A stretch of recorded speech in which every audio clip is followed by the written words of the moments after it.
First chemical perhaps ever, I need to walk very carefully around this.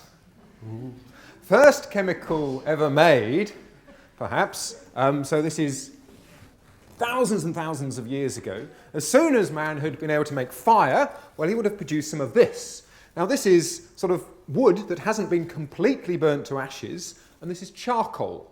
So this is an impure form of carbon, and would have been the first element, certainly, ever made by man. He didn't know it was an element until the 18th century, but nonetheless, this is an impure form of carbon. And of course, we can dig this out the ground as well, not quite in the form of charcoal, but in the form of coal. And here is some coal. So this is impure carbon. It's about, well, upwards from 75% carbon.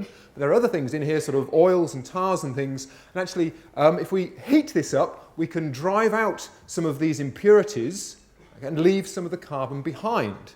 Well, this is what we're about to do here. This is heating up some coal. And if you heat up some coal, what do you end up with? You end up with gas being driven out.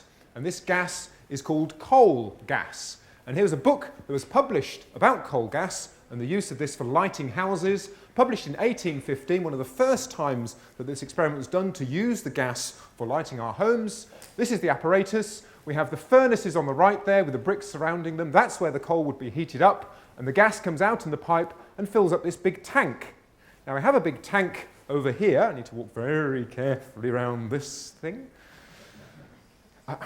Right, so we have a big tank here. You may have seen these. This is called a gasometer. And the way it works, the inner tank moves up and down, and this is what stores all the gas in it, because we mustn't be able to, mustn't mix up the gas with air. We need just the pure gas in here, so we have to have room for it to expand and contract, so we don't have air and gas mixed together, just the gas.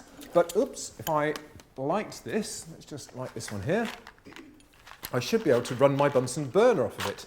And this is gas that we've filled up essentially from, oh, I probably ought to turn the tap on, thank you, Mark.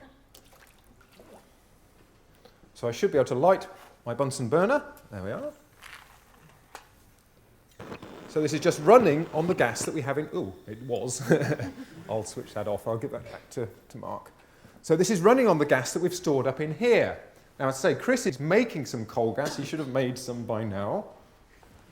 How's the coal gas going, Chris? Okay, so let's see if we can light any of this. There's a few bubbles coming out, and the bubbles are flammable. Okay, so I can light these. Okay. And it was this gas that was used initially to light our houses. Now, the coal gas that comes out, if we have a look at the slide, is a mixture of different gases. It's mainly hydrogen gas. Okay, so about 50% hydrogen, and then there's 35%-ish methane. Well, that's the same gas that you get when all the cows blow off and so on. So methane gas, that's also natural gas, that's mainly methane. And there's also other gases like carbon monoxide. Well, the thing is, the carbon monoxide is very poisonous, so really we ought to purify our gas before we use this, and so the gas that we had over there was in fact purified.